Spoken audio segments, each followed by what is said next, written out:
out here today really excited to be banding wedge-tailed shearwaters. So wedge-tailed shearwaters are a migratory bird. They're protected federally under the Migratory Bird Treaty Act of 1918, and we're out here today to keep track of the individual birds that we have nesting here on base. So we're working with UH to make sure that we're putting these little fancy bracelets on them that have numbers engraved on them, and that's going to help us keep track of these individual chicks in the future. So the birds evolved to leave their burrows and go to the ocean. And so they evolved to do this when there's like a full moon and there's no human light. So they go towards the light because the ocean reflects the light, and so the ocean is brighter than the land. So they evolved to follow this pattern and go towards the light.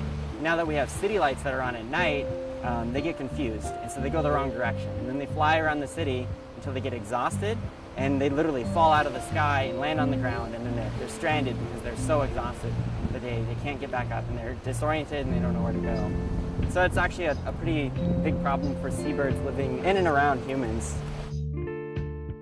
The chicks, as you can see, some of their plumage is coming through. They're nearly adults, which means they're going to fledge and go out to sea.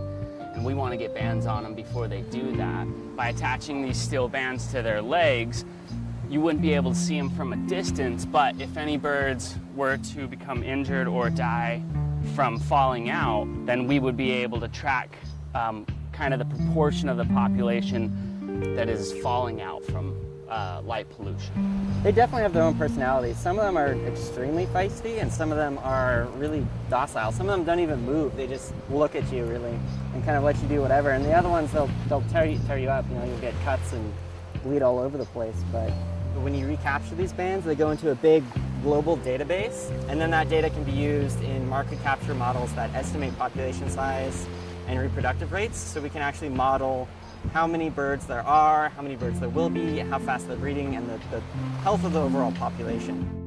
UH, the University of Hawaii, has been huge in helping us preserve and maintain a lot of these natural resources. So the wedge-tailed shearwater is just one of many of the bird species, again, that we find here on base, but we need to protect because, again, they are federally either endangered or protected, like the Hawaiian stilt is a really good example of part of a study that University of Hawaii has done and will continue to do, and we hope to continue this partnership further.